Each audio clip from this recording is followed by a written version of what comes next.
hari, dan setelah 3 hari dia mungkin sepertinya disekap, melarikan diri, saudara. Jadi itu Diana melarikan diri dari Mabes Polri dan sekarang sedang dicari di mana gerangan si itu Diana. Sepertinya sudah terbuka, saudara, mulai sedikit-sedikit karena saya melihat di sini penyelidikan dimulai dari seperti tahun 2016. Pihak Polri dengan polisi menyelidiki kasus ini mulai dari awal, dari 2016, seperti pemanggilan kepada si Liga Akbar. Itu kan awal-awal, saudara. Dan Liga Akbar dipanggil semua orang-orang yang pada awal tahun 2016. Dan ini sekarang diundang semua sama si Mabes Polri. Tujuannya apa? Ingin mengungkap pelan-pelan, saudara, dari awal diurutkan dulu. Karena dari awal, dari Liga Akbar, ya kan, dengan Liga Akbar ada teman-temannya juga di sana yang Liga Akbar mencabut keterangan, dan itu semua dia diarahkan oleh yang namanya adalah itu Rudiana. Dan ini Sumpah Pocong tidak bisa untuk main-main. Sumpah Pocong tidak bisa untuk main-main. Karena efeknya yang sangat luar biasa. Saya berani sumpah pocong sama dia. Kalau gara-gara saya ini, ayo kami sumpah pocong. Dia Islam, saya Islam, ya. Jangan dibelok-belok, mengerikan. Saya ingin sampaikan Bung Aiman bahwasanya kami bukanlah orang musyrik, bukan percaya kepada pocong, tapi percaya kepada Allah. Kita bersumpah demi Allah dan bersumpah demi agama, bukan demi pocong. Itu jawaban saya. Oh, maaf Bang Iman. Yang mau sumpah pocong itu Rudiana. Di konferensi pers di Cirebon bersama Hotman Paris, dia bersumpah pocong siap. Jadi kita tantang, kita kirim surat resmi untuk melaksanakan niat dan jadi jangan Rudiana mau sumpah pocong terus Saya sudah sampaikan terkait dengan sumpah pocong itu tidak ada. Yang ada sumpah demi Allah. Itu yang ada. Dan di pengadilan juga tidak ada sumpah pocong, tapi sumpah berdasarkan keyakinan dia. Agama Kristen sesuai dengan agama Kristen, agama Islam sesuai dengan agama Kristen di bawah Al-Quran. Seperti itu. Jadi kalau dibilang sumpah pocong, itu saya bilang klien saya no.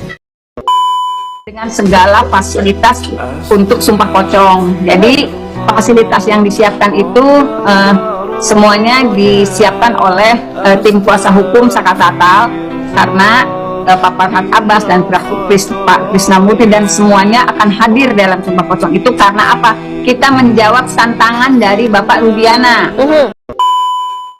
Saya berani sumpah pocong sama dia. Kalau gara-gara saya ini, ayo kami sumpah pocong. Dia Islam, saya Islam, ya. Jangan dibelok-belok, mengerikan. Kembali lagi di IO Channel.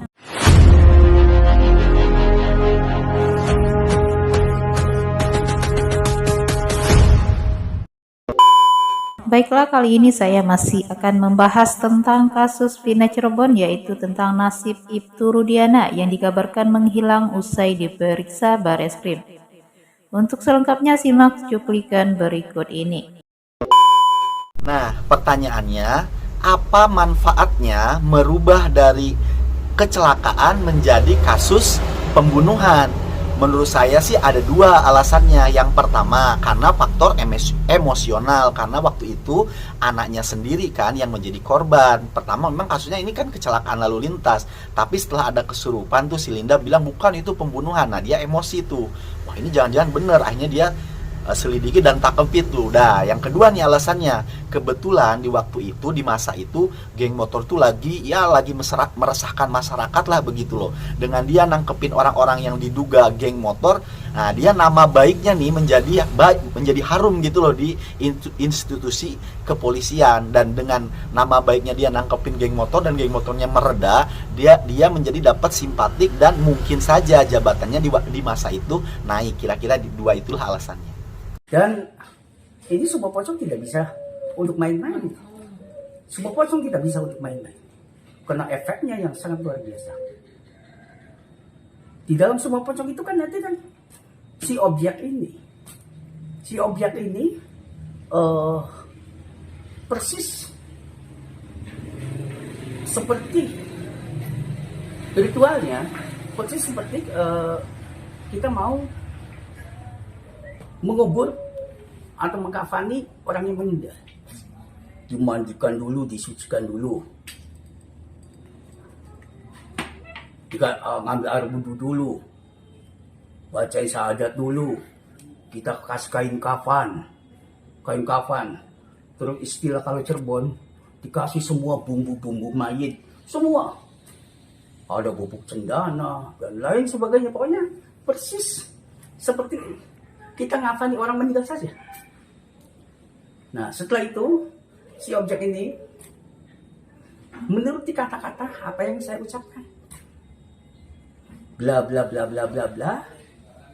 Terakhirnya, apabila saya berdusta, saya berbohong dengan sumpah pocong ini, maka saya dan 7 keturunan saya siap menerima laknat dari Allah Subhanahu wa Ta'ala dengan azab yang teramat pedih sesegera mungkin, baik azab di dunia maupun di akhirat. Nah, itu terakhirnya begitu.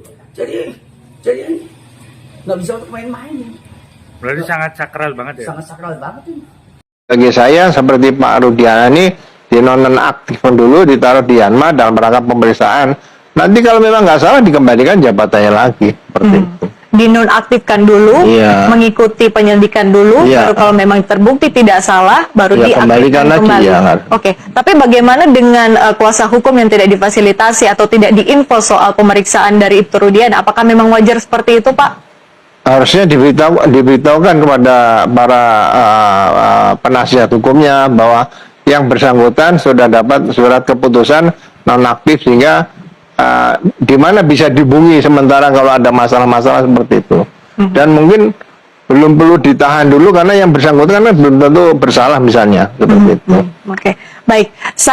Jadi begini, tim dari Mabes Polri sudah turun untuk mengaudit apakah investigasi yang dilakukan itu sesuai prosedur.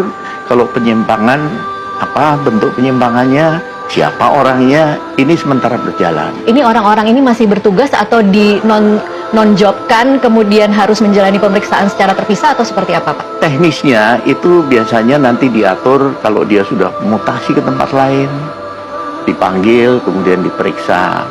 Saya dengar juga bahwa tim penyidik yang lama ini juga dalam penanganan kasus ini juga diundang oleh tim penyidik yang sekarang ini untuk menjelaskan dulu gimana nangannya, ini sudah belum, kenapa ini nggak dilakukan dan sebagainya. Ini termasuk bapak dari salah satu korban Eki bukan, Pak? Ya, tentunya karena ketika penanganan awal dia mungkin rasa marah, rasa geram, kemudian otomatis sebagai seorang polisi dia juga ikut membantu. Nah, sejauh mana perannya dan apa yang dilakukan, apakah yang dilakukan sesuai prosedur dan itu perlu. Karena apa? Ketika yang dilakukan melampaui batas atau justru mengabaikan beberapa hal, nah itu akan merugikan penyidikannya sendiri. Iya. Oke, ada berapa banyak polisi yang kemudian masuk daftar untuk harus diperiksa ini, Pak Beni? Jumlah pastinya kami nggak tahu, tetapi setidaknya begini, tim yang olah TKP siapa, kenapa CCTV, alasan yang terungkap di pengadilan disampaikan oleh salah satu lawyer kan mengatakan bahwa ya penyidik ketika di sidang dipanggil dia menceritakan bahwa oh gelap nggak bisa diperiksa, kemudian satu lagi mengatakan bahwa oh nggak bisa dibuka karena nggak ada ahlinya. Ini alasan yang sebetulnya, mohon maaf ya, nggak boleh terjadi. Kan tinggal manggil puslapor, manggil pitlapor, ahlinya yang meriksa, penyidik tinggal nunggu hasil.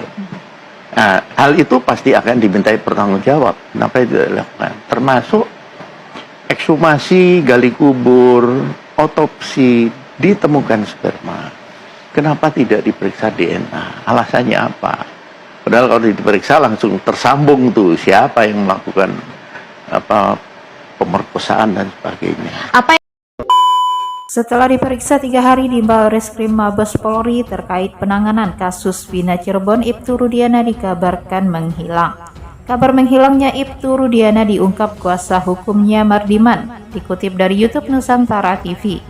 Dikatakan Mardiman sebelumnya Ibtu Rudiana rutin mengabari kuasa hukumnya itu via telepon. Mardiman mencoba menghubungi Rudiana saat hendak tampil dalam wawancara soal terpidana Rivaldi Aditya Wardana. Namun menurut dia, Ibtu Rudiana tak kunjung merespon dirinya, sehingga dirinya tidak bisa memberikan penjelasan lebih mengenai Rivaldi. Bahkan Mardiman selaku kuasa hukum Ibtu Rudiana mengaku baru tahu kalau Rivaldi ditahan atas kasus lain. Menurutnya Ibtu Rudiana juga tidak bisa menjawab hal itu karena Rivaldi bisa saja merupakan pengembangan penyidik. Mardiman pun kesulitan menjawab pernyataan kuasa hukum Rivaldi, Cindy Sembiring, yang mengatakan kliennya dijemput oleh Ibtu Rudiana dari Polsek Udbar ke Polres Cirebon Kota. Apalagi Mardiman masih belum bisa menghubungi Ibtu Rudiana. Sebelumnya Mardiman mengatakan kalau Rudiana dipanggil ke Mabes Polri 3 hari berturut-turut. Rudiana mengatakan dirinya dipanggil bersama para penyidik di tahun 2016. Mardiman pun belum bisa memastikan apakah Ibtu Rudiana diperiksa atau hanya diajak ngobrol. Di sisi lain, nasib Ibtu Rudiana CS yang kini menjalani pemeriksaan di Mabes Polri dibocorkan oleh orang dalam. Hal itu diungkap kuasa hukum Saka Tatal, Yasin, saat menggelar siaran langsung di TikTok yang diunggah oleh akun @mamamuda channel 82. Bahkan ia menyebut jika Ibtu Rudiana CS terancam masuk bui. Ia mengatakan meski baru kisi-kisi tetapi informasi itu didapatkan dari orang yang sangat kompeten di institusi tersebut. Yasin menyebut Rudiana CS bakal menggantikan posisi ke-7 terpidana kasus Vina Cirebon yang kini terbelenggu di dalam penjara. Jika terbukti bersalah, Rudiana CS akan disidang etik, lalu tim kuasa hukum Saka Tatal menuntut agar mereka dilakukan pemberhentian secara tidak dengan hormat. Tim kuasa hukum Saka Tatal juga meminta agar Rudiana CS baru dijebloskan ke dalam bui setelah menjadi warga sipil biasa. Ia berharap kabar yang didapatnya dari orang dalam itu tidak lari jauh dari kenyataan.